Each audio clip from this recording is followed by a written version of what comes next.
Hello, so welcome guys to my YouTube channel, Crypto Chum Trader. So ngayon tuturuan ko kayo ng basic market mapping. Okay? So pwede ko nang ituro to kasi sa previous videos ko, tinuro ko na sa inyo kung paano mag-aral ng pullback. So kung hindi nyo po napapanood yon, panoorin nyo muna yon. Pullback part 1 and pullback part 2. Ngayon, itong basic market mapping na to, pag natutunan nyo to, malalaman nyo if si market continuation pataas or continuation pababa or reversal na siya pataas or reversal na siya pababa. Okay? So, dalawa lang naman yung pupuntahan ni market. Either uptrend or downtrend. Dalawa lang din yung position. Long or short. Bibili ka pataas or bibili ka pababa. So, ngayon, mag-e-example ako dito ng uptrending market. Ngayon, sa basic market mapping, tinuro ko doon yung higher high and higher low. Basic market mapping. Dito nga yun eh. Tuturo ko na. Higher high and higher low. So, para magets nyo to,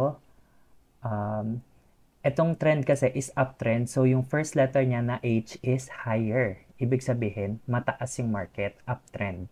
Ngayon, sa ilalim naman, ilalagay mo is higher low. Kasi first letter niya is H, uptrend, pero yung L niya is low. Kumbaga habang umaakyat to, bumababa yung market, kaya higher low. Ito naman, habang umaakyat, nasa taas yung market, kaya higher high. Okay? So naturo ko na yan sa Telegram. I hope wag nyo na yan kalimutan. So ito munang aralin nyo bago kayo mag-advance. Lalo na sa SMC structure, medyo maraming differences. So yan. Ngayon, dito sa market, kung gagamit ka ng Fibonacci, hindi ko pa ng topic yon, pero usually, si market, pag gusto niya mag-uptrend, hindi siya lalagpas sa low nito. Okay? Either 50% lang siya or 80% because it should be market structure. Pullback lang kasi siya. Okay? So, take note itong mga nagpa-pump na to, this is impulse kung tawagin. Impulse, tapos itong bumabagsak na to is retracement or correction or pullback. Yan yung mga names niya. So, impulse, retracement or correction, impulse, pullback, impulse, pullback, impulse, pullback, and so on. So, ngayon, hindi dapat lalagpas si market sa ilalim na to kung gusto niyang mag-continue pataas. Okay? Continuation yung tinutukoy ko. Meaning, continuation uptrend. Dapat hindi siya lumagpas dyan sa baba na yan. Okay? So, ngayon, what if, coach, nakakakita kami ng market na bumababa lang ganyan tapos umaakyat ulit? Ang tawag doon, fake out or bear trap or bull trap sa downtrend. Okay? Kailangan, pag lumagpas sa dyan, makonsider mo na yung candle is solid. Solid na red candle. Lalagpas sa dyan, tapos hindi siya babalik pataas. Yun yung kinoconsider na downtrend. Okay? Or valid. Pero pag nag-sweep lang siya, pag sinabi kong nag-sweep is gumanon lang yung candle, tapos tumaas ulit, valid pa rin yun na pullback. Okay? So, gets na? Mabilis ba ako? Ngayon, dito nyo malalaman if si market continuation pa sa pagtaas or gusto na niyang bumaba. Bakit? Kasi let's say this is 15 minutes. Tapos this is 1 day. Ito 1 day. Yan. Ngayon, sa 1 day, impulse, magre-retrace lang siya or correction, bababa lang siya sa 1 day. Pero sa 15 minutes, downtrend na yon. Okay? Tapos na yung pump ng 15 minutes. Ngayon, downtrend na sa kanya sa 15 minutes. Pero, pullback lang sa 1 day. Gets? So, imagine, wait lang, para magets nyo. Itong 1 na to, yung impulse na yan, ito yan, yung isang buong blue. 1 din yan. Nakayan ko para hindi kayo malito. Iboblock ko. Ngayon, itong bumaba na to, 2, yan yun.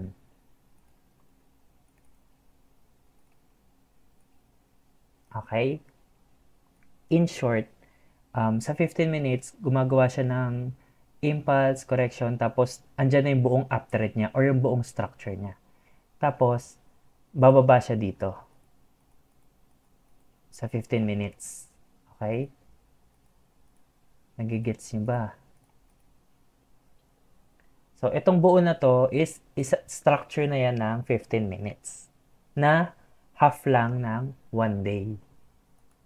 So, yan. Explain ko na sa inyo yung higher time frame. Lalawak na naman to. So, yan. So, since hindi nyo alam kung kailan magre-reverse si market, okay? Dahil hindi niya to binabasag. Usually, itong binababaan ni market is galing lang din dito yan. Sa old highs. Okay? Diyan ko kinuha yan. Sa old highs na yan. Ayan. Diyan lang din sila bumabalik kung gusto nilang mag-continue uptrend. Ngayon, kung mapapansin nyo, kung napansin nyo, itong structure na to, and hanggang dito, isa na yan. Okay? 1. Pag si market, nag-create siya ng uptrending market, laging yung unang impulse niya is sobrang taas. Yung una or pangalawa yan, yung mga structure niya is malalakas. Kasi si buyer is desididong umakyat. Gustong-gusto nila umakyat. Pero habang nasa taas na sila, makikita mo na si buyer is nawawala na siya ng control. And papasok na yung control kanino? Correct, kay seller. Ano to, Dora? Interaction. So, yan. Papasok na si seller. Ngayon, dito, pumapasok naman si seller, pero hindi ganun sila kalakas. Kaya pag pumasok si seller, it means pullback or retracement. Kasi kung malakas si seller, makakabuta sila ng pullback. Okay? So, let's say dito, nakabutas na si seller. Okay? Malalaman nyo dito na nanghihina na si buyer dito kasi nga, ang liit na lang ng pump niya or mga retailer na lang yung umaangat at hirap na siyang mag-pump ulit. Diyan nyo malalaman na si buyer is pagod na. So, ngayon, bumasag na si seller, pumasok na. So, invalid na tong pump na to. Invalid na yung continuation ng market. Okay? Dapat, hindi na yan lalagpas dito sa another high.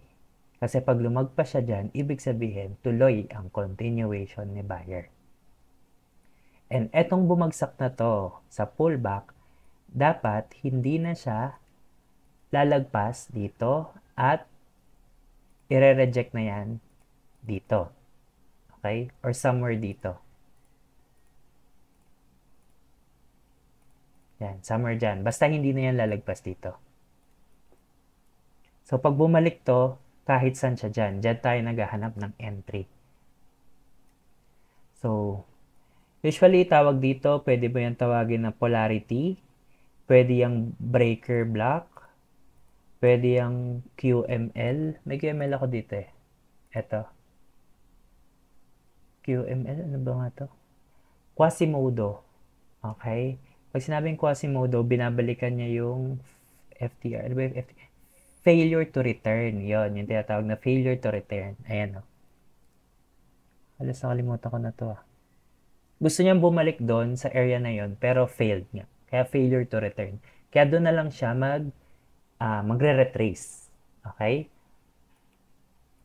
So, gusto niyang bumalik dyan, pero magfe-fail siya, kaya magta-top na lang siya dyan. Yan. And gagawa na yan ng ganito. Okay? So, sundin niyo ulit yung red line na ginawa ko. Okay? So, nagkakaroon na kayo ng idea. Ngayon, itong mga reversal na to ni market, kaya nagre-reverse kasi pullback yung tinatamaan nila dito. Yan, tinamaan niya yung pullback. Ito naman, tinamaan niya yung pullback dito. Kaya siya nagre-reverse. Ito rin, magre-reverse din yan next. Ngayon, necessary ba na i-take niya lahat tong pullback na to? Okay? Kasi pwedeng mag-short ka dito, tas ang target mo hanggang dito sa ilalim. Diyan nakukuha yung TP1, TP2, TP3, TP4. Minsan, TP4 is hindi masyado natatamaan. Bakit? Okay? Necessary bang kunin niya lahat to? Possible. Pero take note, sa one day, pullback lang tong nangyayari. Okay, balik ko sa blue. Yan, pullback lang yung nangyayari sa one day. Gets nyo? Kaya, kung pullback yan, at ganito talagang gagawin ni market, hindi siya pwedeng lumagpas dito sa low na to. Okay, ita-take niya lang yan. Okay, 1, 2, or 3. Yan. Pwede niya i-take yan. So, ngayon, magkakaroon ka ng clear bias sa market pag natutunan mong i-mark yung ganitong basic na pullback. So, automatic, pag ganito yung trend, nakakita mo yung higher high, higher low, meaning, long position lang yung ita-trade mo. Huwag ka muna mag-counter trend. Puro long position ka lang. Ngayon, itong mga binox ko, yan, yung mga binox ko na yan, yan yung mga opportunity to trade. Okay? Yan yung tinatawag na gagatasan mo lang si market. Kasi pag nirefine mo yan sa lower time frame, malaki rin kikitain mo dyan. Okay? Dyan ka magte-trade sa loob niyan. And dyan ka lang din lalabas. Kasi sa lower time frame, nasa loob ka lang talaga nila. Pwede kang maliquidate. Parang yan, kung dito ka nag-start ng trading, nag-long ka dyan, tas ang target mo is dito sa taas. Okay? Malamang liquidated ka na kasi makikita mo, itong dalawang to is ililiquidate ka. Ito, tsaka ito. Kaya hindi ka pwede mag-long or mag-short to the max. Diyan ka lang din lalabas kung saan ka pumasok. Unless swing trader ka. Alam mo kung paano gagawin. So, yan. Nagets nyo na. Ngayon, continuation pa rin yung gagawin ni market hanggang ito na naman. Ito na naman tayo. Lagpasan niya ulit to. Okay? Tsaka ulit siya mag-reverse. Yan. Magre-reverse ng ganun. Yan yung tinatawag na, wag tayo mag-term sa SMC. Yan ang tinatawag na market structure shift. SMC pa rin yan. Break of structure, pwedeng ganun. Reversal point, yan. Magre-reverse siya from downtrend to uptrend. Okay? So, yan, walang technical terms dyan. In-explain ko lang sa inyo ng basic. And I hope mag-gets nyo to, no? Tapos pag may question kayo dito, pag may hindi kayo mag-gets, i-comment nyo lang dyan sa baba. Okay? Para himay-himayin natin. May hindi pa ba ako na topic?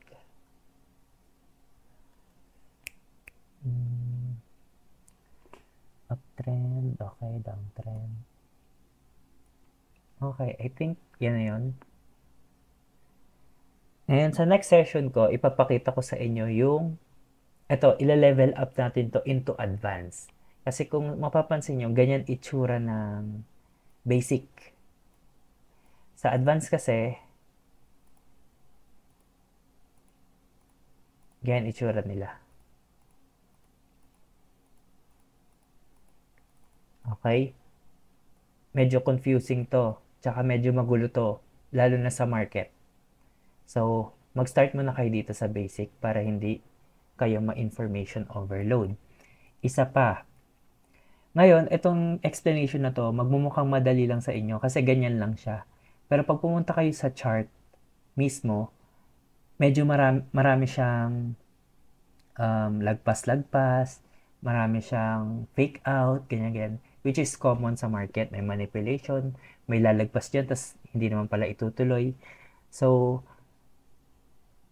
kailangan nyo malaman yung candle close tsaka candle sweep para malaman nyo kung ano yung valid candle. Hope may natutunan kayo dito.